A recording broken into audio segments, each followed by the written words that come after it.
Ladies and gentlemen, welcome to episode number 21 of the OK Listen Here Roundtable. I am your host, Dawson Haywood, and I am joined today by my two co-hosts, who you have heard from before. We have Philip Pilkington, the greatest voice in sports that you have not heard of yet. And we've got Mason Harris, the Memphis Terrorizer. That's the nickname I've decided to give you. Yeah. Boys, we've got three people on the podcast for the first time in this podcast history. How are we doing today? And Philip, I know you're doing all right because the Celtics just won. But so Philip, we'll start with you. How you doing today? All right, the Celtics just won. The Bruins are staying alive, giving me false hope. And other than that, PGA Championship starts tomorrow. A week away from the French Open. A lot of fun stuff going on in some world of sports.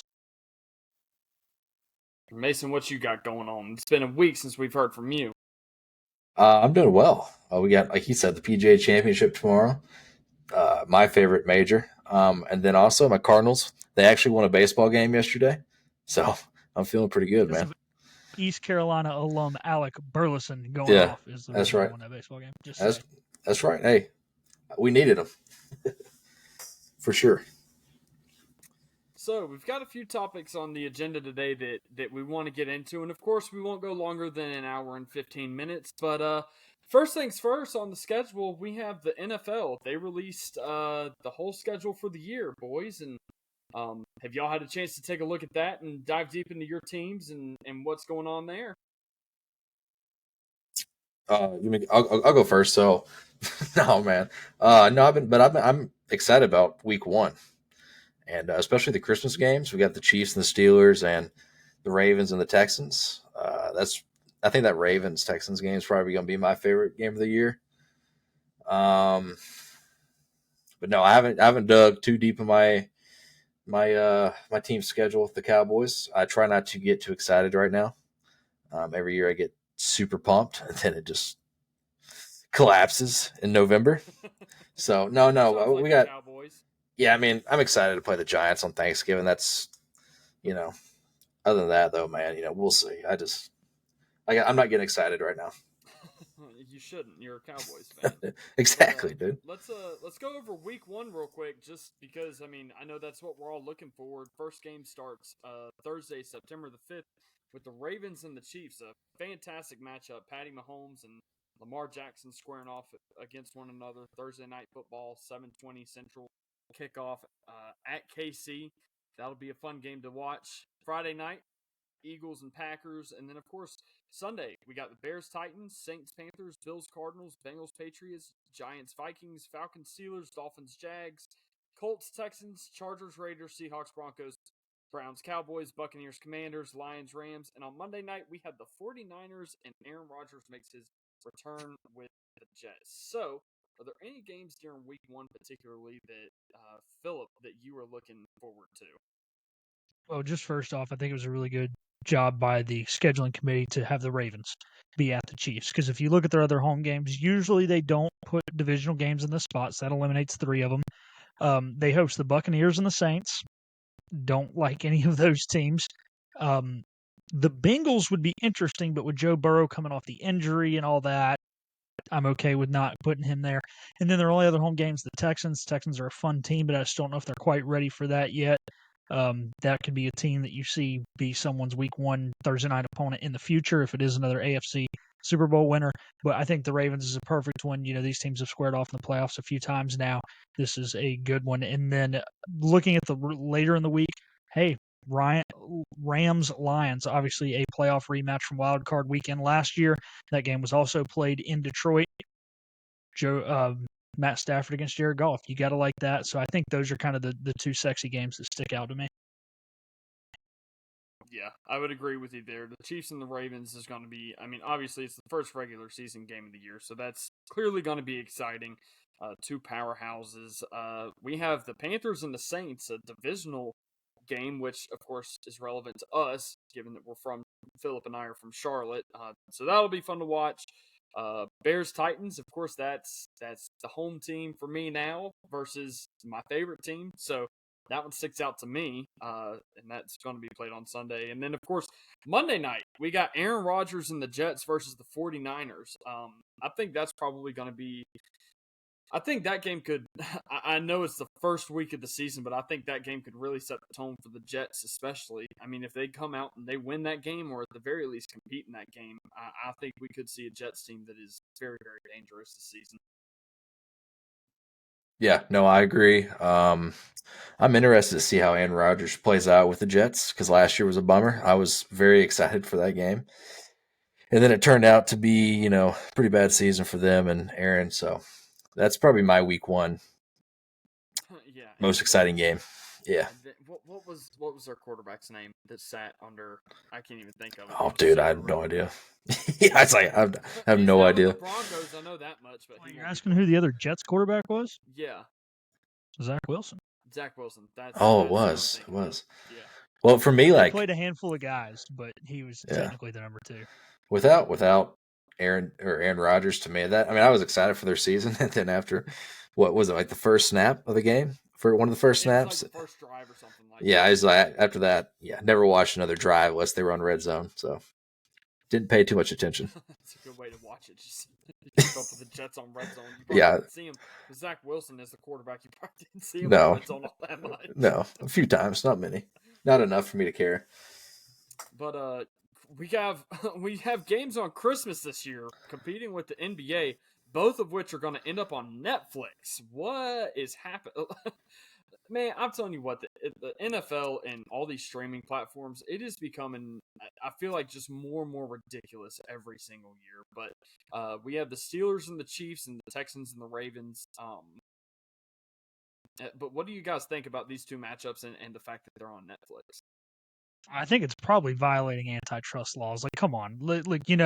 We went from DirecTV and Sunday Ticket being too expensive to cut the cable, go to streaming services like, YouTube TV, DirecTV Now or whatever the heck it was called, Sling. And now all of a sudden, you're getting to where if you're a sports fan, you have to have normal cable because you've got playoff hockey and basketball on TNT and TBS. But then also you have to have Prime. You have to have Peak, which a lot of people have Prime anyways because it's part of, just normal Prime. For the shipping part of it. But, you have to have Peacock. You have to have Paramount Plus. You have to have Netflix. Like, this is just getting ridiculous. Like, come on. There's got to be some way to not do this stuff. I have no problem streaming games on ESPN Plus because there are so many games on ESPN Plus. If you're a college sports fan right now, it's the only way you can do it. I mean, look at how the, NCAA tournament will be for both softball and baseball. That's a majority of it. So I can live with the ESPN Plus stuff, but it's just getting ridiculous. However, the matchups, Mason kind of hit on them earlier. I really like that Texans and Texans-Ravens matchup. C.J. Stroud will pretty much be through his second full season as an NFL quarterback. He'll be ready to go for that one. That'll be big for him. And then, Chiefs-Steelers could get a little ugly, but hey, it's 1 o'clock. We'll still be opening presents with Grandma at 1 o'clock, and sitting down for lunch. So it'll be all right. Yeah, and I'll touch up on the whole Netflix thing. For me, I cut my cable to save money. Then I got YouTube TV. Now I got to have, like you said, Prime, all these other streaming services. So I'm up now more than what I was paying for that. And I think eventually, even with college sports, we're going to get to something where they have their own streaming service. I mean, like the SEC, I don't know where it's going to go, but we're going to be paying a lot of money to watch any kind of ball game now. And it's for me, it's kind of like that with baseball. I don't know how it is with Philip or any of you guys, but like for me to watch the Cardinals, I got to pay for Bally Sports Plus, and even then, I halfway get the games. So there's got to be some kind of happy medium with the whole streaming service thing. Bally's a joke. That just terrible. stinks. You're just unfortunate that your team plays on Bally. Living in North Carolina, a lot of Braves fans around here, obviously, they have to deal with that same crap as well. I do feel bad for anyone who's a fan of a Bally sports team. Yeah, and I pay for it. Not only do I pay for it, but I get the games, if it works, half the time. And that's a toss-up, honestly. I mean, and then I have to have Apple TV to watch a lot of the weekend games. Dude, it's ridiculous at this point. Oh, well.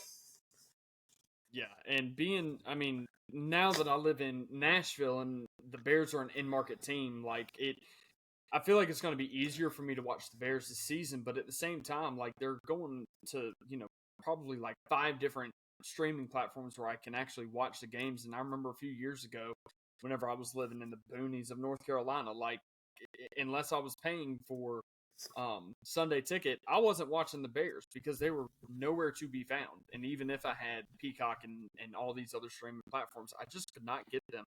And, I think one good thing about college football, like, for example, the Sooners, I'm watching them every single Saturday. The Tar Heels, same way, every single Saturday. But they only go to, they have their one primary channel, and then occasionally they'll stray away from it because something else is taking the place.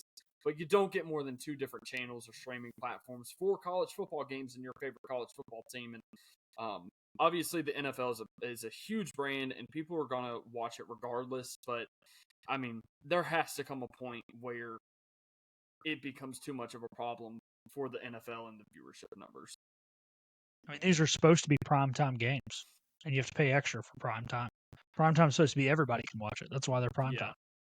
Yeah, it's ridiculous. Goodell sucks. Yeah, that's in the Thursday game on Amazon. And what they're doing? Yeah. See, that's I had to buy that, and then I don't know, man. I may just get rid of that because the Thursday games is always terrible usually. But I don't know. It's getting out of hand at this point. Yeah, and I don't know. Hopefully, I'll be able to watch every single Bears game this year, but I'm not confident in it. Again, I'm in market now, technically speaking. Aren't you in the Titans market? I'm in the Titans market, but I'm pretty sure the Titans and the Bears, they like one will be on ABC, one will be on Fox. Like, it's just, I'm pretty sure the Bears are primarily like a Fox team for whatever reason. I think I could be They're wrong. in the NFC. Yeah, don't quote me on that, but pretty sure. Yeah, NFC games are generally on Fox, and CBS is usually AFC generally. Yeah, so that's like the nice thing about being a Cowboys fan is like no matter where I'm at, the game's usually on. So yeah, because you guys play at 425. You guys can win 5 games the previous year, and you get every 425. That's right. Hey, that's what I make fun of Titans fans for because they play at noon every week and they got to cry about it. And I'll take my primetime games, man. I'll take them. But now that we do have the schedule release, and I mean, I know we knew who our teams were playing anyways, but now that the schedule is released, I want to get into, obviously I'm Bears, Mason, you're Cowboys, Philip, you are Panthers through and through thick and thin, no matter what. But what are the expectations that you have set for your teams this year? My team is going to go as the offense goes. They know that they're a solid defense. They have a really tough schedule, having to play the AFC North, having to play the NFC East. It's going to be tough. They're going to have to try and squander 4 or 5 wins. But at the end of the day, it's just hope that the offense has continuity, something they didn't have last year, hope that Bryce Young has time to throw the football and that receivers can get separation. I mean, at the end of the day, last year, Thielen got separation the first 4 weeks of the year, and then they started bracketing him because they realized that nobody else could get open, and it was unfortunate, no tight end play. So I don't have a lot of expectations. I'm just glad that we have a bye after our Munich game because the last few years, the NFL has not always given teams buys after coming back from Europe, which I think should be in the new collective bargaining agreement. There's no reason you should come back from Europe and be jet lagged and not have a bye. Is there any chance that you believe the Panthers take even just the slightest step up this year, or do we still expect them to be, bottom of the barrel?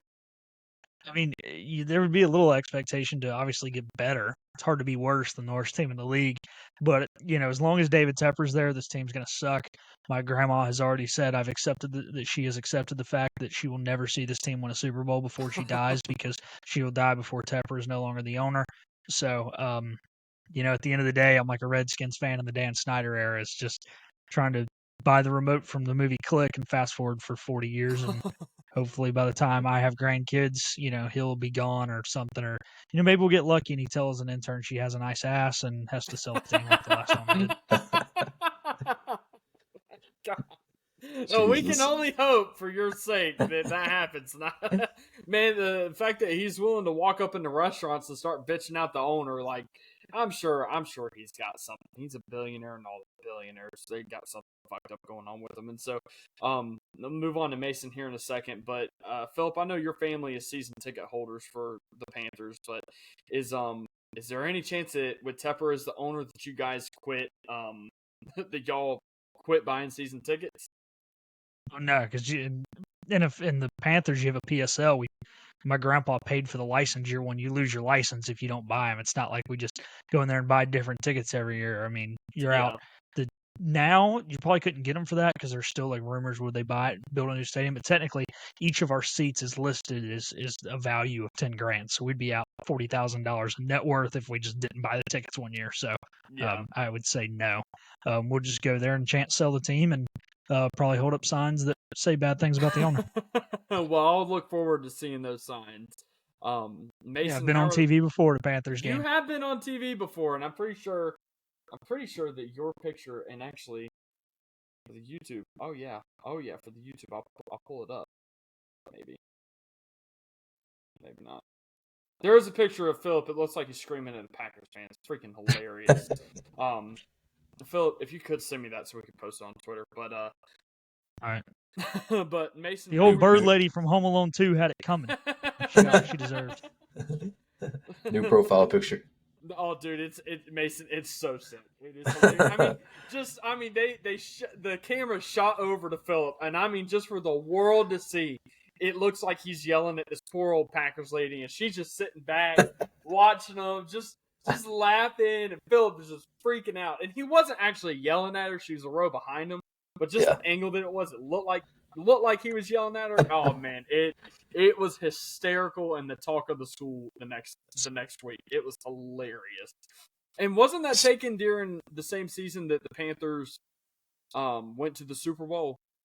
Yeah, that was the nationally televised Fox game of the week, so everyone was watching it. Like it wasn't like only Panthers fans. Like my family in Colorado was calling me. Yeah, that is. It's hilarious. We'll tweet it out, so you can look for that on Twitter whenever we get this recording out. But Mason, the Cowboys, I know they're winning the Super Bowl every year, but go ahead and tell me that you expect them to win a Super Bowl this year. 2024 Super Bowl champions, the Dallas Cowboys. That's facts. No, but unfortunately, we're in the NFC East, so we got to play the Eagles twice. I'm not too worried about the Giants and the Redskins. The Commanders. My bad. So, no, I ain't worried about them at all. Unfortunately, though, we do have to play the Browns, so I think we're going to be solid this year. The Ravens, the Lions, the 49ers, the Bengals. Who else? The Bucks. We got to play the Bucks this year. So we got some hard games this year. We got a pretty decent, tough schedule. We do play the Panthers this year in Charlotte. Maybe I should make a road trip to the game.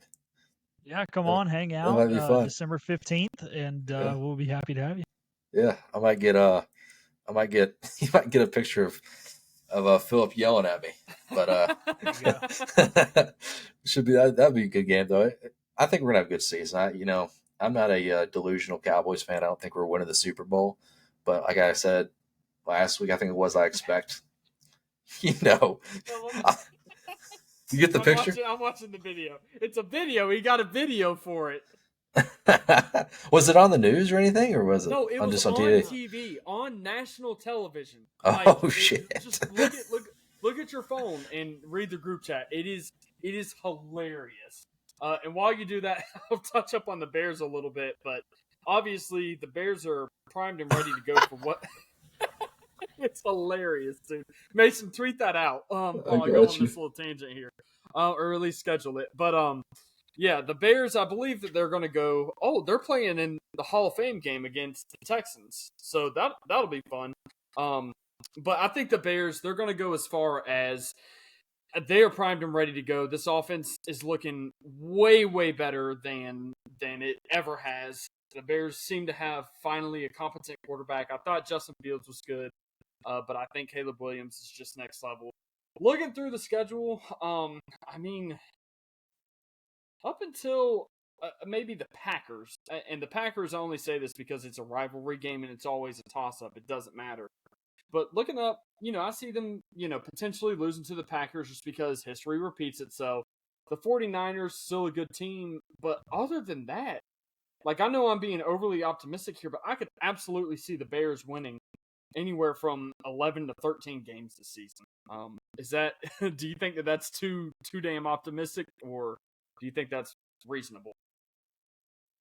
I think the last time that was reasonably said about the Chicago Bears was going into the 1986 season after they were coming off an 18-1 in a Super Bowl win. So you don't think it's reasonable right now? You know, and it could be the fact that you're predicting it is insane because it's the Bears. Yeah, Yeah, I was gonna say it's the Bears. That's tough, man. It's a tough life for you. It is, and I don't know what it looks like to have a good team. I mean, at least in y'all's lifetime, the Panthers and the Cowboys have been good at one point or another, but I don't know what to do with a good team and a good roster. Hey, you've seen your team at least playing a Super Bowl, unlike Mason. I I'm have. not taking shots at Mason, but just saying, like, That's tough. you're That's saying it's been tough. terrible. Like, you do have that on him. No, I agree, dude.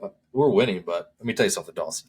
I'm gonna say this right now. Preach. I'd rather my team be absolute dog shit than I would every year get to the same point in the playoffs and just choke. It is so heartbreaking. So it's okay. You're down bad, ain't you? It's. I'm gonna be honest. Last year, no, it was maybe what year is that? 2021, 20. I don't know what is right after COVID, but we lost to the.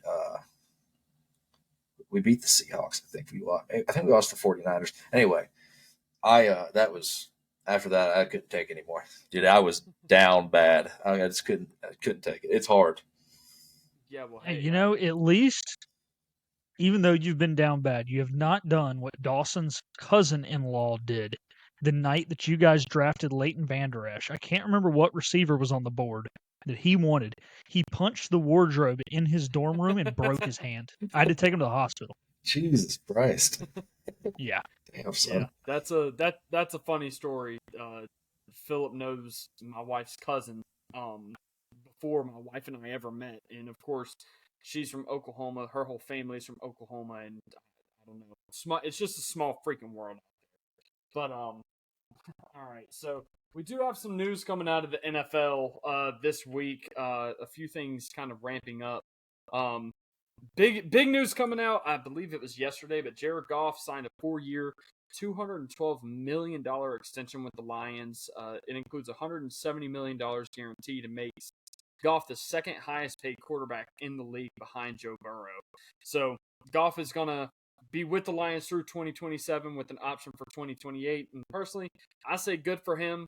He was able to lead Detroit to their first NFC North title since '93 and their first playoff win since '91. So I would say if you're able to do that for a city, you are more than deserving. But do you think that Goff can continue performing at this high of a level? And do you think the Lions can maintain this level of success?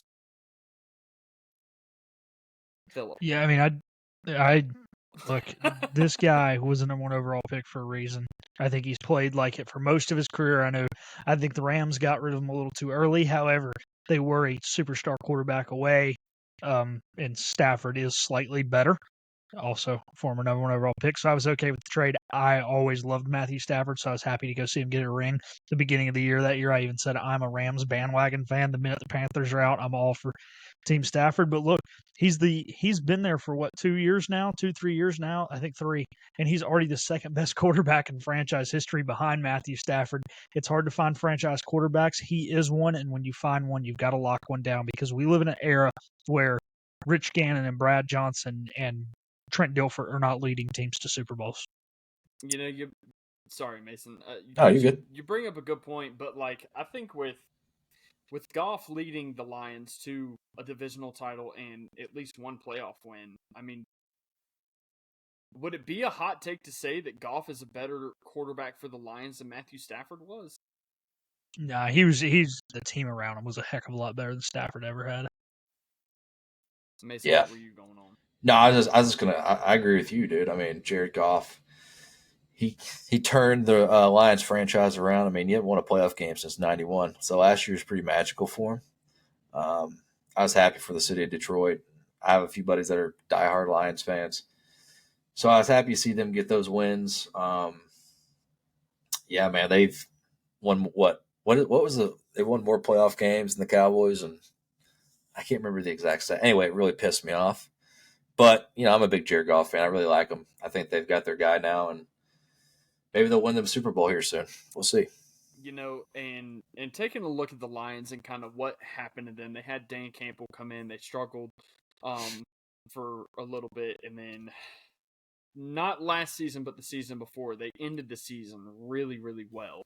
And then the next season, they were just phenomenal. Of course, won the division, won a playoff game, and so looking at that and what happened to the Lions there, it kind of gives me hope for the Bears. We got a new quarterback. Our coach last season had the team, all cylinders running at the end of the season. And had we taken the last half of the season and not counted for the first half of the season, the Bears would have made playoffs. And so I'm hoping that some of that NFC North magic kind of comes through on the Bears this year. Yeah. I hope the Bears are pretty good this year, but I was going to ask you a quick question. Tyler Guyton, when he played for Oklahoma, was he a right tackle? Do you know? No, I have no So idea. the Cowboys, I read Philip, today, they don't just you open that damn mouth. I know what's about to come I was out gonna of your say mouth. fake fan. Shut the fake fuck fan. up. No, but the Cowboys are moving him to left tackle, so I'm pretty excited about that. He's a big guy. Yeah. Philip, So for the people watching on YouTube, what are you hooting and hollering about over there? Avalanche just tied the game with the Stars. Are you rooting for the Avalanche? My whole family's from Colorado, man. As long as they're not playing the Bruins. That is right. I pull for all Colorado teams as long as they're not playing my team. I mean, I don't have any Avalanche gear and go out and talk crap to people when they're good, but still pull for them. Yeah. Well, I'll go for it. How come you guys aren't Hurricane fans? Okay. I've actually got a really good answer for this one, and Philip, your answer might be relatively similar to mine too. But mine's totally not. Okay. But the reason that I'm not, first and foremost, I'm not much of a hockey guy anyways. But it is kind of weird given that Carolina does have a hockey team that I wouldn't at the very least be some sort of a fan. I mean, I lived in North Carolina for, almost 25 years. I just moved to Nashville, and I'm more of a Predators fan than I ever was a Hurricanes fan, but there's a reason for that. So there's two major cities in North Carolina. There's Charlotte and there's Raleigh. And the Hurricanes are the only professional team not in Charlotte. Major professional team not in Charlotte. They're up in Raleigh. And I think a lot of the Hurricanes fans are also NC State fans. And as a Carolina Tar Heels fan, I cannot root for the same team that that is mostly NC State fans. They're a little obnoxious to me. And I can't get behind it. And so, I can never find my way up to Raleigh rooting for the Hurricanes. Just, again, a lot of Hurricanes are also Wolfpack fans. And I just couldn't be a part of that fan base. They're just obnoxious. Yeah. So, also Mason, no one in Charlotte actually cares about the Canes. Hockey's not a thing in Charlotte except for, people who are transplants from the north. So my dad grew up in Colorado, and they did have the Rockies back then, but then they moved to New Jersey, obviously became the Devils. And he had an uncle that was from Boston that was a diehard Sox fan, used to walk to Fenway Park every day after school and catch a game for a nickel or something. And that uncle also played hockey as a kid and was a big-time Bruins fan. So Okay. I do have a family connection to Boston. So that makes sense. That's the reason. I was just curious. I don't dislike the Canes. Yeah. I've started to dislike them more recently because a lot of bandwagon fans jumped on when they hired Brindamore. But when I'm around my friends who were fans before the Brindamore hire and they're not delusional, I pull for the Canes. But when I'm around all the new school Canes fans that are just delusional and think it's their year every year, I find myself pulling against them, which is kind of weird. But yeah. Yeah. I was just curious because in Memphis, it's the same way here. No one gives a shit about hockey, but when you go to Nashville, it's different. I mean, Dawson, or he can tell you, man, there's a big hockey fan base there now, which is weird because it's in Tennessee, and we get no snow, hardly no ice. Well, the Panthers don't get none either. Dead fish to throw on the ice, though. That's also weird to me that those two teams in Florida do really well. I just don't. And even Dallas. It's just funny to me. Yeah. I guess in Florida though you have a lot of transplants too. But even Dallas is kind of weird to me. But I don't know. I was just curious. I didn't know why you guys didn't like the Canes because they're pretty. It's not like they're a bad hockey team. They're a good hockey team. And what's crazy about it is they're the only team in Carolina that is in one of the 4 major sports leagues that has actually won a championship, and that it really is kind of just a weird dynamic. Yeah, that's kind of funny to me. Also, that they're not in Charlotte because all the other teams are except for them. Yeah. That's kind of weird to me too. It is, but it gives the Triangle something to root for. So it works out that they're not, I think, but it is kind of weird because obviously Charlotte's the largest city, but Raleigh is the capital. So. Yeah, it is. And then, for me, talking about how, Memphis doesn't really care about hockey, but Nashville over here is just like a completely different breed. Growing up in Charlotte, we had the Carolina Panthers and the Charlotte Hornets. And so the arena team, if you will, was the Charlotte Hornets. And so, coming over from Charlotte to Nashville is kind of a shock to me that like how big of a deal hockey was, because again, I grew up in a city where hockey really wasn't that big of a deal, but now over here, obviously basketball isn't that big of a deal. Like we don't care about the Memphis Grizzlies at all, even though they're in the state. It's all about the Predators. That's our arena team. And so, that is why I'm trying to get more into it, especially now that the Predator season is ended, and trying to get into it for this upcoming season so that we have a little something to talk about. So that's what's funny to me is like here it's all about the Grizzlies, and then you go 3 hours east to Nashville, and it's all about the Preds and Titans. Yeah, but in Memphis, no one gives a shit about the Titans or the Preds except me. I mean, I'm not a Titans fan, as you know, but I like the Preds. I'm probably one of the only Preds fans here. A lot of people I see, a lot of them are like Stars fans, but there's not many of them either. And it's the same thing in Raleigh. No one even in Raleigh knows the Hornets exist. Yeah. yeah. It's probably the exact same thing. Yeah, which is it's crazy. It was definitely a huge shock to me when moving from one city with the basketball team and then moving to another city with a hockey team. It's so weird because you grow up around basketball and everyone's talking about it and it's the talk of the town, and now over here no one talks about the NBA at all, and it's all about hockey and the Titans, and it I don't know, it's crazy. I mean, even out here, like people don't. Yes, we have our UT fans, like our Tennessee Volunteers fans, but it's just a different breed out in Knoxville, which I've spent some time in. But yeah, it's totally. Y'all got Vandy College baseball though. Yeah, but Nashville's also such a different city than any other place in the South, because it's all it is. It's a transplant city. Yeah, I mean, let's be honest. Everyone, they call it, what do they call it? Like the Southern LA. It's like what they're calling it now. The population. You're the only one from Tennessee here, so yeah. So the population of Nashville is just, I mean, it doubles every year. As you know, the traffic's absolutely insane. It's gotten. I remember 10 years ago, it was not even close to that. Now you go to Franklin. It's like a high rise. It's weird, man. Yeah, good luck. But it's different there because like all your big Tennessee fans are going to be in East Tennessee, but like Nashville's like you're there. You're an Oklahoma fan. That's how people are there. So it's a little bit different. Unless you go to Vanderbilt, that's it. But well, I'll go over a little bit of hockey playoffs here and let Philip. Do you have something to add? No. Okay. Ready to move on. Just since we're on the topic of hockey and we're just bouncing around with this conversation, go Oilers. The Stars and the Avalanche are playing right now as we speak. Philip, what's the score of that game right now? 2-2, second intermission. All right, so 2-2. Stars are currently up 3-1. The Canucks and the Oilers are tied at 2-2. Game 5 is tomorrow at 9 p.m. Central. The Panthers and the Bruins. Bruins obviously won last night 2-1, avoiding elimination, but the Panthers are still up 3-2. And then we have the Rangers and the Hurricanes, and the Rangers are up 3-2. Game 6 is tomorrow night at 6 p.m. Central. Could last night's win for the Bruins boost their momentum going into Game 5? And how confident are you that this series can be taken to 7 and that the Bruins can walk away from this series still alive? Not real confident. They've struggled at home in the playoffs. Even last night with the win, they still went through an entire period where it seems like they only had 3 or 4 shots on goal, and it was the third period this time. But that's the reason they've been getting behind. It's the reason they got behind and didn't close out the Maple Leafs faster than they did, because there's no offensive production. They're entering the zone lazily. They're not controlling the puck in the neutral zone. The defense has been solid, but when you're playing defense 40 minutes a game, 45 minutes a game, obviously it's not a good recipe, even though Sway's been pretty good in the net. Look, I came into this series saying they were going to lose in 5. The way they took game 1, I said, they'll still win, or they'll at least win 1 at home and lose in 6.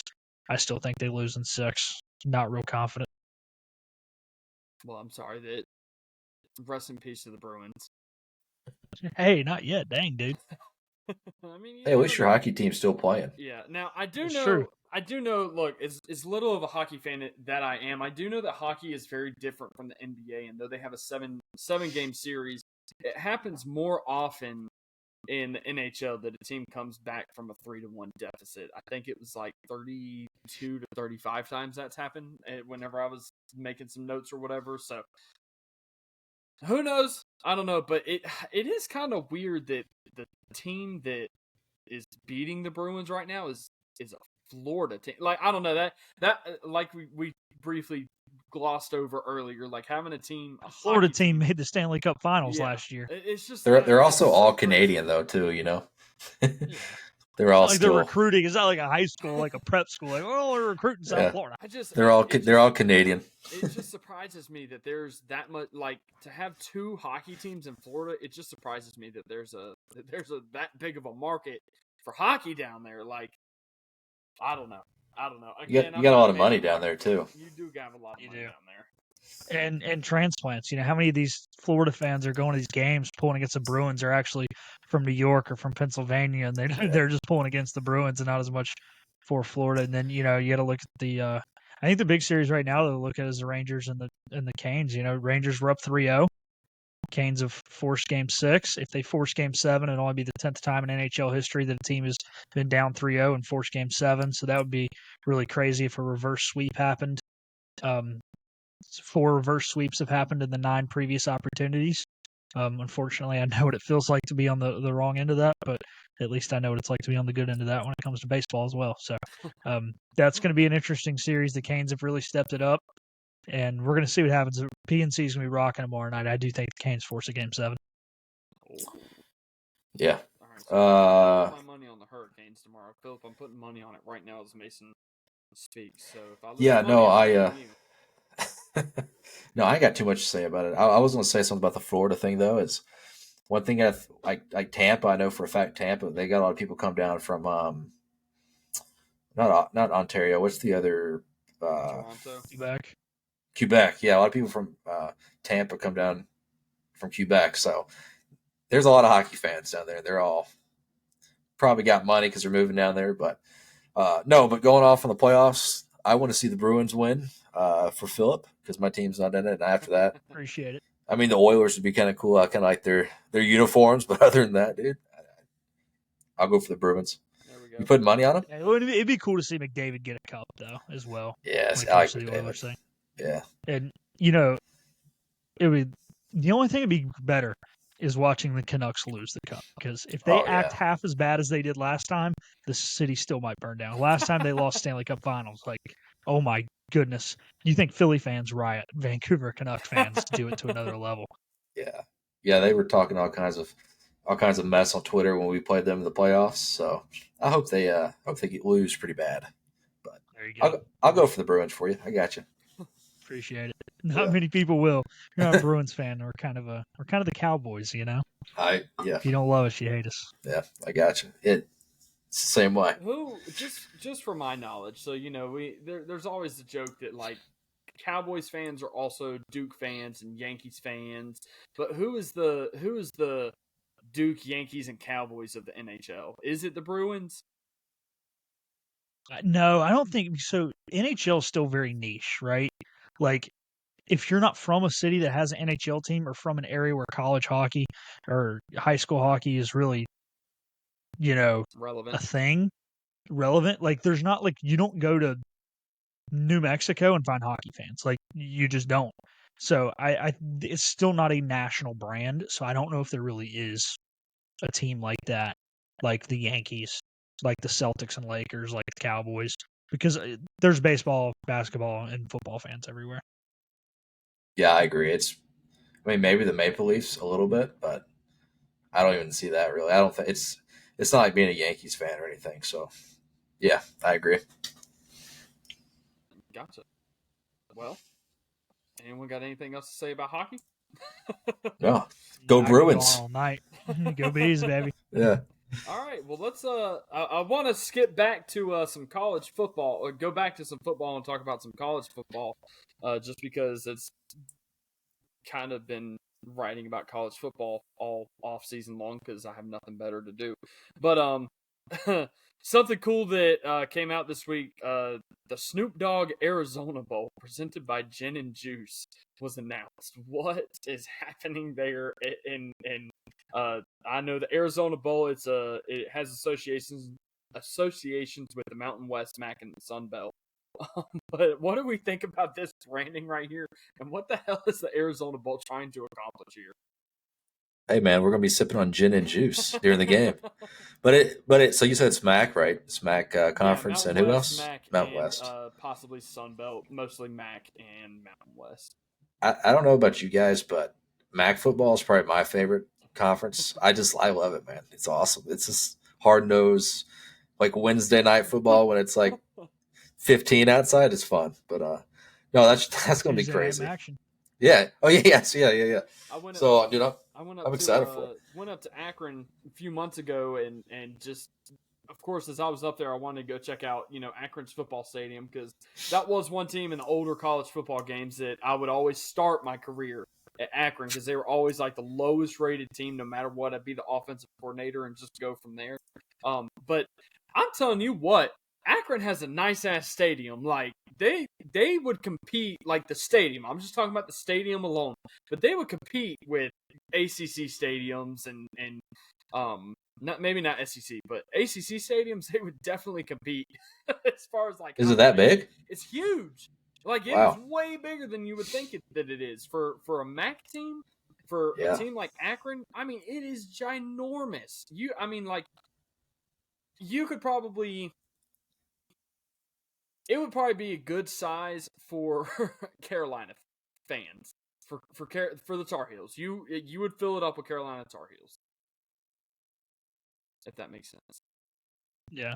So just going back to, I guess, your original question, what they're trying to accomplish is this is a bowl game of two mid-major teams, right? Or two group of 5 schools. So what they're trying to accomplish is marketing and to get people to tune in. There are some people that sit there and watch all 41 college bowl games. There are some people that watch the playoffs and the national championship. Then you have majority of college football fans that tune into all the New Year's 6 games and then just casually turn into others if they have nothing going on. This is their way of making sure their game is one of the games that is tuned into, because at the end of the day, eyes on your product mean money, and 41 bowl games is a lot. They're trying to just market as best they can. So it's just a marketing tool. I mean, at the end of the day, right, it's going to be played on a 100-yard field by 53 and a foot. It's going to be 11 on 11. It's going to be the same product, and who sponsors it has nothing to do with product on the field. But if who sponsors it gets more eyes on it, more eyes means more money. It's a marketing tool. And congratulations on them and their marketing team on landing Snoop Dogg. Now, one thing that I'll be curious to see because I think, isn't it tomorrow that we get a trailer? Or if you're listening to this podcast on Thursday, isn't it today that we get the first trailer? The 16th. It was the 16th or 18th. See, that's what I don't know. I've seen 16th, 17th, 18th. I'd have to. Oh, I hope it's tomorrow. Yeah, I hope it's tomorrow too. I may be calling you crying if it's tomorrow. Yeah, quite honestly, have you seen the leaks for the standard cover?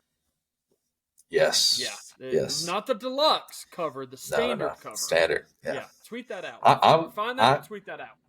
I'm going to be spending a lot of money on that game this year. But okay, before we get too terribly far on this, one question that I did have, and Philip, I feel like you probably could clarify some things, but now that college football is moving to a 12-team playoff format, what happens to all these other bowl games? Because obviously each of these tournament games is it going to be sponsored or whatever by a bowl game? I know like the first round will be played on home field and the rest are going to be like bowl games. Is that correct? So yeah, what's going to happen is the New Year's 6 will still exist. So the first round will have 4 games because the top 4 will get a bye, 5 will play 12, and so on. Those will be on home teams, the higher seeds home field. Gonna be so fun. I'm sure they'll get a sponsor. Then the quarterfinal games will be 4 of the New Year's 6 games. The semifinal games will be the other 2, and then the other 35 bowl games will still exist as they have in the past. Gotcha. Okay. So they're not How excited are y'all for that 12-team playoff? Dude, I'm excited for it just because I think I mean, even as you get around to the 10th through 14th, there's still going to be a lot of debate. It doesn't matter. You could put in every single team, and there would be a debate on where each team belongs. But I do think that this takes more of the question out of who's the true national champion. I do think that there are going to be some teams that they're just going to be a dominant force. You know, your Georgias and your Bamas of the world. They're going to run through and do what they do. And I mean, I'll get into this a little bit later, but like take Texas, for example, who has a fantastic roster, and Steve Sarkisian isn't the best coach in the world. I mean, he led his team to a good record last season, but his rap sheet does not exactly line up with the national title winning coach. And I think that allows for more opportunity for not just the roster to showcase themselves, but also for the coaching to showcase themselves. And I think it's going to give us like a true, no question, this is who the national champion could be. Because like last year, Alabama and Texas made it in over Georgia. But I think we could all sit here and argue that had Georgia been one of the 4 teams in the in the college football playoffs, they probably could have won it. And they just lost to Alabama. And I don't know, but I do think with the 12 team, you eliminate a lot of that guessing, like, oh, what if? I mean, at this point, you're going to be like, oh, what if, Oklahoma State was the number 12 team instead of Oklahoma? Like, that's going to be the what if, but, I don't expect a lot of 10 to 12 teams to get, past the first round. Yeah, well, the key thing here is like, look, the first team out's always going to be pissed off, but the committee can always look at the first team out and say, well, if you would have just X, Y, and Z, then you'd be in. When there's only 4, what about all these teams who've gone undefeated and not gotten in? They won every game they played. In every other sport, no matter what conference you're in, if you win your conference, you go to the tournament. This is not just we think about it in college basketball, right? We think about the mid-majors and the Cinderellas. It's the same in baseball, softball, lacrosse, soccer. So no team has ever been hosed by the committee in any other sport. They've only been hosed by themselves by not winning their conference. Yeah, Here, no. you can be hosed by a committee, even if you win every game. Look at Florida State. Yeah, that last year the Florida State situation kind of pissed me off, but then I got it at the same time. I just didn't know what else they needed to do to get in the playoffs. And then people like you just said, Georgia should make sure your quarterback isn't hurt. Yeah, I know, but what else are you supposed to do? Win all your football games and then, screw you. You're not in the playoffs. You don't make the playoffs. I mean, you're a Power 5 school. And then Georgia, everyone was complaining Georgia didn't get in, but you lost Alabama in the championship game. So, but also I'm excited though because a Group of 5 team gets in, like Memphis. This year they can make the playoffs, which is unreal to me. But they can. Like if we had this in 2019, we would have been a playoff school when we went to the Cotton Bowl. But yeah, I like it. I think it's gonna be fun. It's gonna be fun to bet on it too because I like to bet. So I don't know. It'd be more stuff to bet on. So I'm excited. It's more football too. I do want to bring up. What'd you say, Dawson? Sorry. I said it's more football. So how can you be upset with that? Facts. That's true. It is more football. So Mason, obviously, the American came out today, Friday night, December 6th, ABC. So total prime time there for the American Championship game. Are you fully confident that it'll be you guys against Tulane? 100%. Yeah, I am. We got Seth Hennigan coming back. What did I say last? I think he's like the third quarterback right now in the nation with top passing yards or something. I don't know, but he's coming back this year. We got a great roster coming back. A lot of kids coming back. We're coming off a Iowa State bowl game win. I don't see any reason why we can't. I don't know if we'll beat Tulane, but I don't see anybody that can beat us. Yeah, I think it's going to be the two of you guys. I mean, look, UTSA is still going to be tough, but obviously losing Harris is going to hurt them. And then everybody, it's weird, man. The media is high on South Florida. Yeah. But they always seem to underperform. It's going to be interesting. We feel good. We got 2 new quarterbacks, so that'll help. We already had like a top 5 defense in the country last year, just couldn't score. I don't think we make the conference championship, and I really do think it's going to be you guys in Tulane. But the nice thing about ECU is they don't have to play Tulane, Memphis, or South Florida in the regular season, and UTSA is home. They play all the bottom feeder teams. So maybe we'll get lucky and see you guys in the conference championship game. ECU's fun to play, and they've been here before. Their fans are awesome. Oh yeah, hey man, Dowdy gets rowdy. Yeah, I like them. I like them though. They're I don't like too many American teams. I like ECU. And I'll be honest with you, that's about it. UTSA maybe, but other than that though, Who do you pull for in the Army Navy game? usually Navy. But this year, I don't know. I don't know. Usually I go for Navy. Sorry, Dawson, that we went off on you're a tangent good, there. but I guess for both you guys, since both ECU and Memphis are in the same conference, but how much of a relief is it to have SMU out of the conference? Man, I liked it. I liked having them in. I thought it was fun. I think it brought conference prestige. Like they leave and you're replacing them with Army, and it's cool of a national brand as Army is because they can't bring in portal guys. I think that the academies are kind of hosed in football moving forward, not being able to use the portal, and you lose SMU, so that's kind of tough. Yeah, picking up Army was kind of a gut punch to me because I liked SMU. I didn't like Houston, so that was fine with me. But yeah, Army, that was kind of a bad pickup, I guess. I think you're right though, especially with NIL and all that stuff. I don't know, man. In my opinion, I see it going as when we left Conference USA. Yeah, I feel like it's going to be the same situation. It's just going to be all these. I mean, it already is. We got Rice in our conference now. You know what I mean? Like we used to old Conference USA. It is. We used to have a decent conference, and now all of a sudden we got Rice. So I don't know. Maybe I think I do have a little bit of hope that we might be able to get the ACC eventually.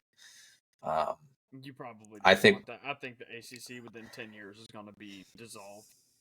No, the ACC will exist. It'll be all the teams in the American will just call themselves the ACC. That will happen. See, Memphis will go there, and I think we can because we got a good basketball program, top 25 all time, and then a great football program. But as soon as we go to the ACC, everyone else is going to go to the ACC, ECU, and it's just going to be Charlotte, the same thing. Tulane, they're all gonna. I'm okay with like ECU but like Charlotte, dude, like yeah, and then you'll probably pull like a Coastal Carolina and App State if that happens to just the prestige of the conference and the name that comes with it. So I would love to see like an SMU, Memphis, Charlotte, ECU, App State, Coastal Carolina. Don't give us the stupid beach chickens. I love that nickname. Get James Madison in there too. I'm just looking through some of these conferences that could feed into. JMU would be fun. Dude, that would be fun. Cool. I'm telling you what, when this college football video game comes out, I'm doing that. I'm completely dissolving the ACC, or at least taking all the teams and splitting them up between the SEC and the Big Ten.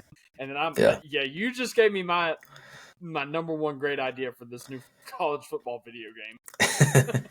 So when people leave certain countries like seeking asylum because they're like under attack and they can never go back to those countries. Where's this going, Philip?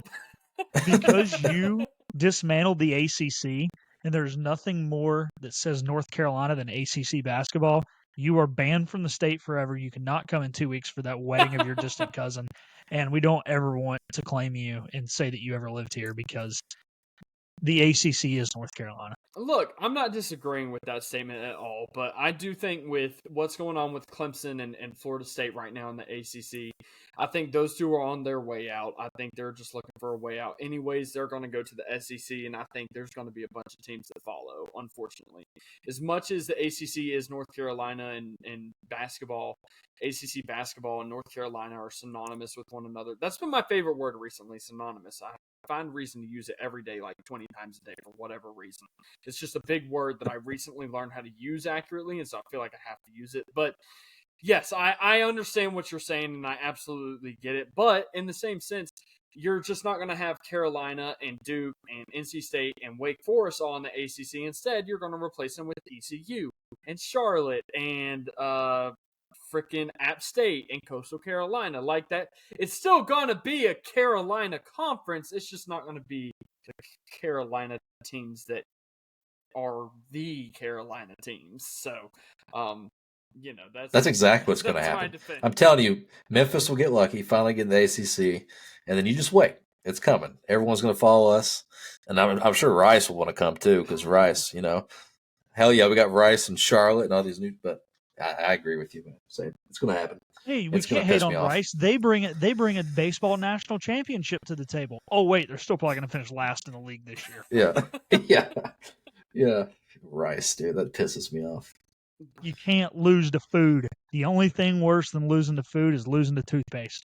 Yeah, yeah, that's right. So That's right. it kind of Lose does. Colgate. Kind of talking about this, it kind of does bring up an interesting. Well, not really. I'm just kind of segueing into a totally different conversation. But Mason, you and I believe talked about it on the podcast, and if not on the podcast, at least off air.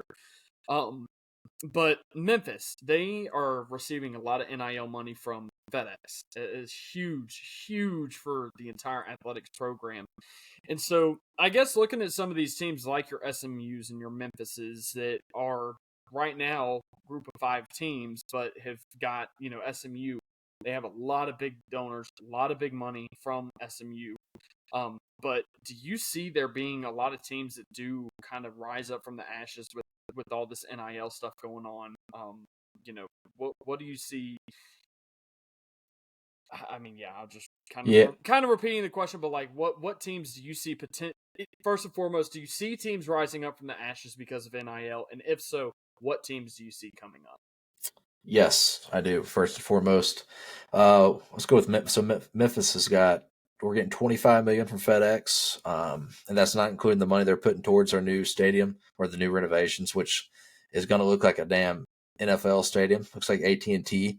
But I think, just talking about them, Rice has a lot of rich people, a lot of rich alumni. They'll probably put some money back to them. Yeah, SMU too. I mean, it's Texas football, Yeah, for God's sakes. Yeah. SMU is unreal. Let's see who else, dude. Probably them two would probably be my main two. UAB maybe because Birmingham's got a lot of rich alumni. I could see. I don't know why, but I could see Florida Atlantic doing the same thing too. Yeah, exactly. I was about to say FAU would be a big one. That's all I can think of. So here's off the top of another my head. team that a lot of people don't realize that could come up. Tulsa, yeah. I know it sounds crazy, but there's a lot of Tulsa alumni who own and work high up in oil companies. Yep. Because there's a lot of oil in Tulsa. Yeah, that's how Oklahoma got their footing. Yep. Back in the 50s. So, crazy as it sounds now, I'm not saying they're going to put money into Tulsa. They've never shown that they would.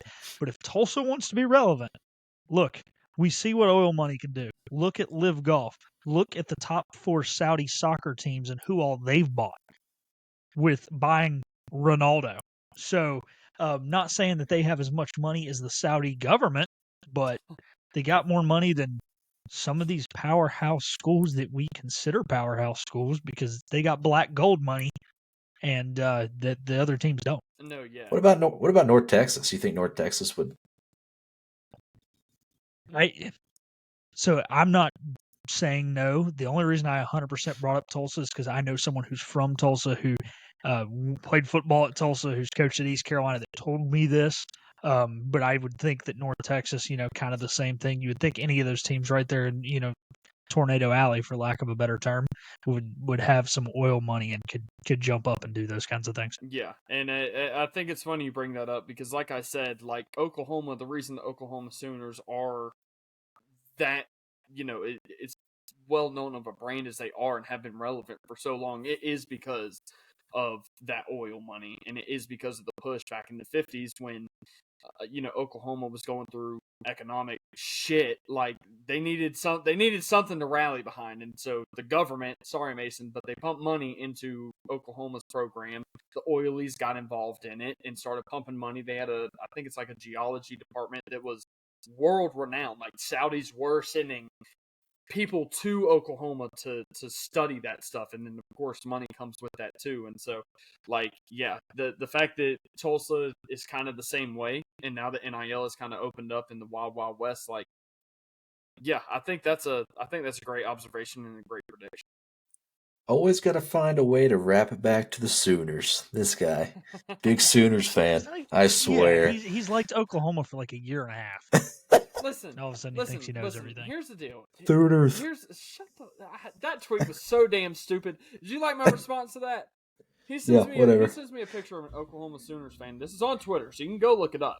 But he tags me in a picture of this Oklahoma Sooners fan that's missing his 2 front teeth, and he goes, "Go Sooners, go Sooners." I'm telling you what, that fan might not have been attractive, but he looks better than Oklahoma State's record against Oklahoma. Mason, come on, Tough. That's come tough. Save it for Twitter. See, we talk about bandwagon fans like Carolina Hurricane fans because it's the people who are new fans that think their team is just better than everybody else. That is Dawson with Oklahoma. He started liking them a year and a half ago, and all of a sudden thinks they're God and hates Caleb Williams because he left and went to play under the coach in which he committed to and developed a relationship with. And yeah, So do you also hate? I got a question. Do you also hate Tanner Mordecai, Spencer Rattler? Crap. Who was the one who went to? Who was the guy who went to West Virginia? all the guys. Austin Kendall. Yes, all the guys that left Oklahoma because Lincoln Riley left. Yes, absolutely. I see them as a piece of shit. Those guys left before Lincoln Riley. Whatever. Then left. Yes, I do. To answer your Hey, question. do you know what I like? I like that Jalen Hurts, when asked about college, you know what he says? University of Alabama. No, he says both, buddy. Go back. Go back and fact. I'm going to be honest. I've seen him with a lot of Alabama gear on. A lot of Alabama gear. Yeah, no Oklahoma stuff. Look, I'm going to dog on Oklahoma. Including a ring. He's got a ring from Alabama. Exactly. Well, there you go. Here's the deal, because I do want to clarify this. Philip, you call me a bandwagon fan, and to an extent, you are correct. I have become a diehard fan because I'm married into it. And Mason, don't act so innocent either, because you're the same way with fucking Alabama. So don't even. No, I know, but I'm not a diehard though. I'm not a diehard. But here's what I will say. You say that I'm just now becoming a fan of Oklahoma, but that is. It's not totally wrong, but it's you're halfway there, but you're not all correct. The truth of the matter is I've always hated Texas. I've hated Texas because, Mason, I'm going to dog on you a little bit here, but don't take this personally. I don't like Texas and I don't like the Cowboys. Why? Because those two fan bases, like NC State and the Carolina Hurricanes, they all the time, even this year, we're seeing it this year, especially with the Longhorns. They think that they're back. They think that they're entitled to a national championship. They're going to win it all. And every year that they're not. And even as a young kid, that was so annoying to me. And yes, I know Texas was a lot more relevant back then. And I think they won it in like 2009 or something. Am I correct in that? Was it 8? Yeah, so somewhere right in there. But then after that, whenever my brain was actually formed to be able to comprehend what was going on, Texas fans were all the time, we're back, we're winning the national championship, and they never won more than 10 games in the season. And so I have felt how annoying Texas fans are for a really long time. Thank you. I felt how annoying they are for a really long time. And for that reason, I would watch and get invested between the Oklahoma and Texas rivalry because Oklahoma is the team that puts Texas in their place. That's the plain and simple of it. And so, not that I was a huge fan of Oklahoma, but Oklahoma is a team that always puts Texas in their place, and we saw that last season. Even though Texas made it to the college football playoffs last season, Oklahoma came in there and said, hey, you are not as good as you think you are. Shut the fuck up. So, that's my defense for it. Yes, I'm just now getting to be a diehard, but it's not. I have liked Oklahoma for other reasons than I'm just married into the fan base. Alrighty, Take that, you little Sooners. That's all I gotta say. Have fun. Hey, 91 and 20. At least you 7. Hey, okay. Hey, at least we hate Texas. I don't care. Yeah. Hey, Screw Texas. At the very end of the day, can we all three of us agree on something? Texas sucks, and we all hate Texas. Can we all agree? Yeah. Can we all get a horns down in chat? There we go. Horns down. That's right, baby. In Omaha every year. That's right. Clip that. I'm clipping that. But all right, what do we want to go on to? We want to go on to some golf here. We only got a few minutes left. Yes. Yeah, we got about PGA 10 minutes is left. this weekend. Y'all go on about golf. I ain't got much to say about it, but you two go ahead. Philip, it's all you. I'll follow. Okay.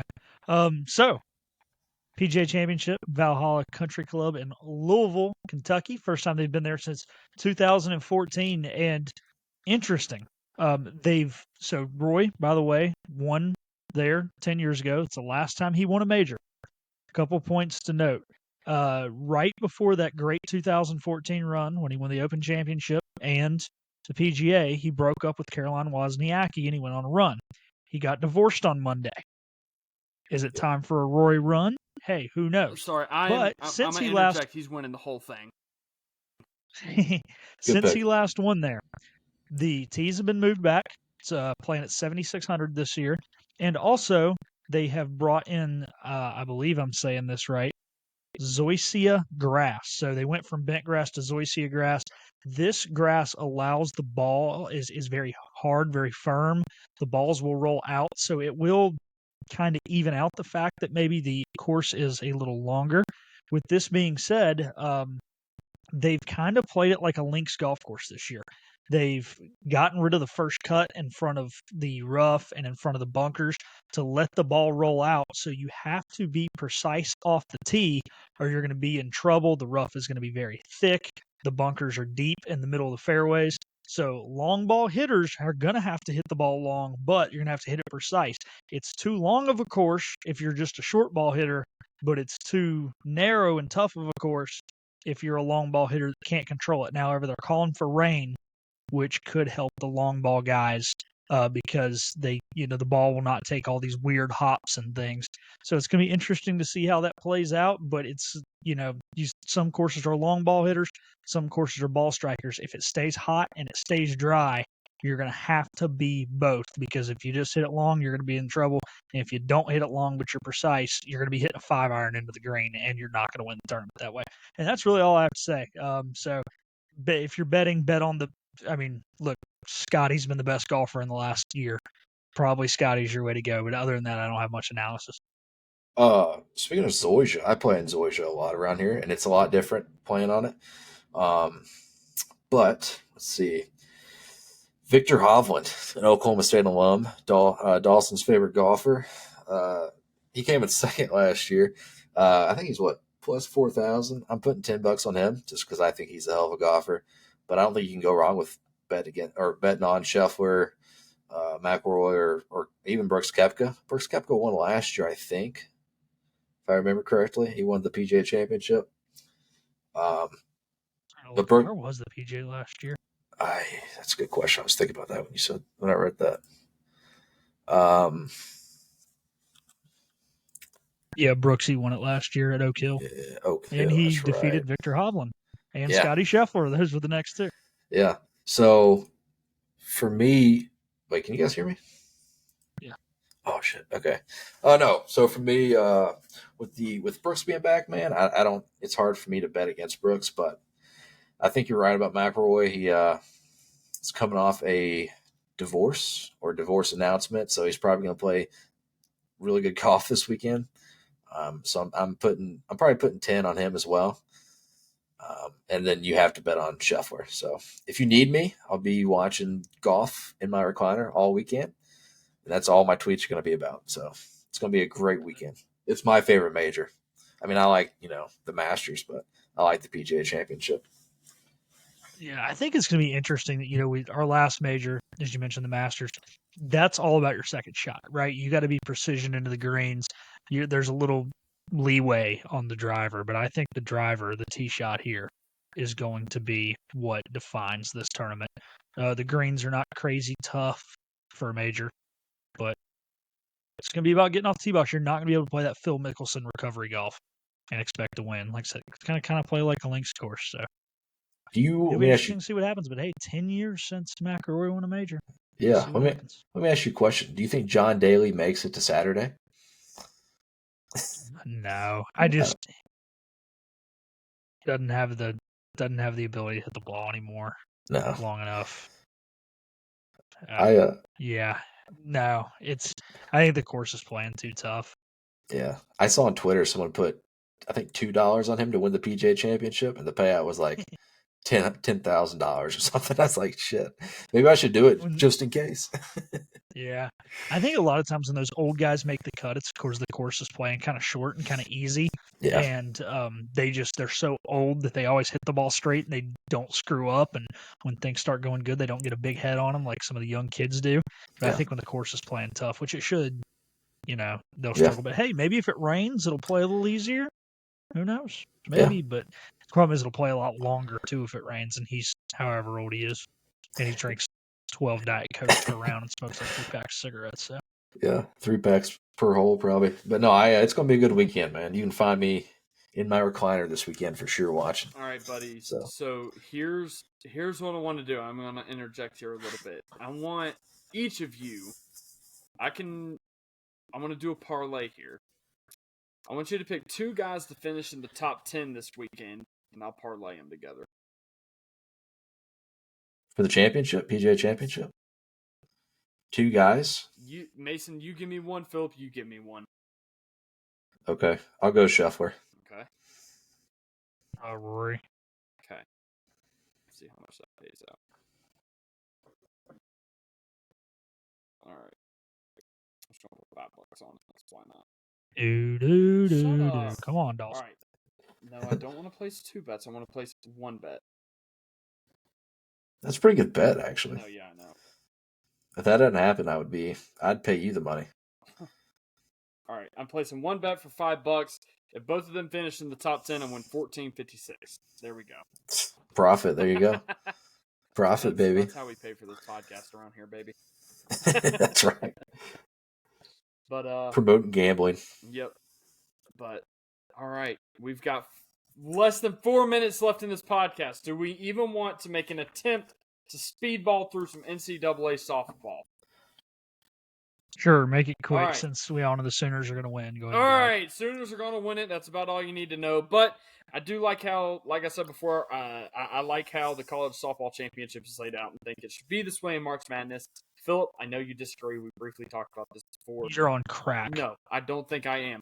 But we have the regional round, which is the first round. It's a double elimination format with 16 groups and 4 teams that play one another, and the best team moves on to the Super Regionals. In the Super Regionals, 2 teams play a best-of-3 format, with winners moving on to the Women's College World Series.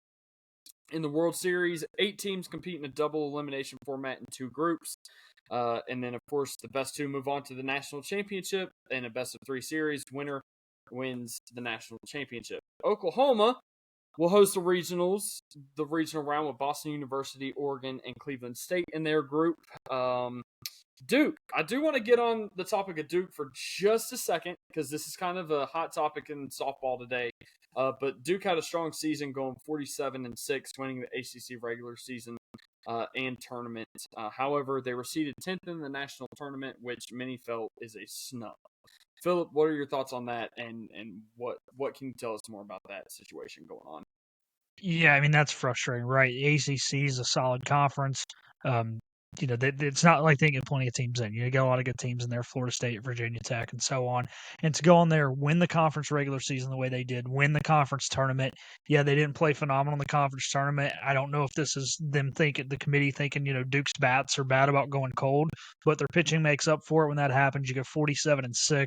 Not sure what their RPI is. I haven't looked it up, but there's no reason they're not a national seed. I mean, that is a national seed resume. And, yeah, I just don't get it. You can't tell me the ACC doesn't get at least one national seed in softball. It's crazy. It's dumb, and hopefully they win the Durham Regional and then go to Columbia and knock off the Mizzou Tigers because that's who they would see as long as Mizzou holds serve in their regional. That's where they'd be at Super. Yeah. So I don't really have much to say about Duke, and I mean, obviously, I just watch Oklahoma softball. And Mason, don't you give me shit. Don't you give me shit. Hey, we won the Big 12. My Cowgirls are 44-10, baby. But we're coming. One team that is going to be fun to watch, especially for me and Philip and Mason, even you, because it is an American Athletic Conference team. But the Charlotte 49ers, they punched their way into the national tournament as well, posting a 38-16 record as AAC regular season and tournament champions. And they're on a bit of a hot streak too. So they won the AAC tournament, and prior to that, they finished the regular season with a 16-game winning streak. The 16, including they were on a 14 game in the regular season. Gotcha. Yeah, so they've won it. Obviously, one of our high school friends was at the time Corey Sprinkle. Now Corey Hoffler's 5th-year senior on that team, starting second baseman. She bats clean up, so that'll be cool to see. But hey, just saying, Charlotte did lose 2 out of 3 to ECU this year, so Just got to throw that out there. But no, congratulations to the 49ers, and we'll see what they do. Yeah. So we are reaching that point in the podcast where we do have to bring it to an end. We are at an hour and almost 15 minutes. But if you are at this point in the podcast, we do appreciate you guys for listening. Do y'all have any, before we sign off, any closing remarks? Let's go, Bees. Roll Tide. Boomer sooner. But thanks you guys for tuning in to this three-way episode of the OK Listen Here Roundtable. You can give us all a follow on Twitter. Follow me at OKLH Dawson. Follow Mason at OKLH Mason. Philip at Philip Pilt. And, of course, follow OK Listen Here at OKLH Media. But other than that, check out OKListenHere.com. A lot of very exciting things coming our way. We're grinding it away this year, and we're looking to grow bigger and better than ever before. Subscribe to the YouTube. Subscribe to Spotify. We're getting TikTok going. Follow Twitter. Follow Facebook. Mason, am I missing anything, Mr. Social Media Manager? Instagram? Do you name Instagram? I don't know if I named Instagram, but Instagram, we'll throw it in there. Look us up on every social media. Yeah, ever. basically. MySpace. Find the MySpace. I've even got a Google business profile currently pending right now, so go give us a review on Google if you can find us. Yeah. But anyways, we appreciate you guys for tuning into this very special episode. We will see you guys next Tuesday whenever Philip and I go over the All-Star race. So peace out. Boomer sooner.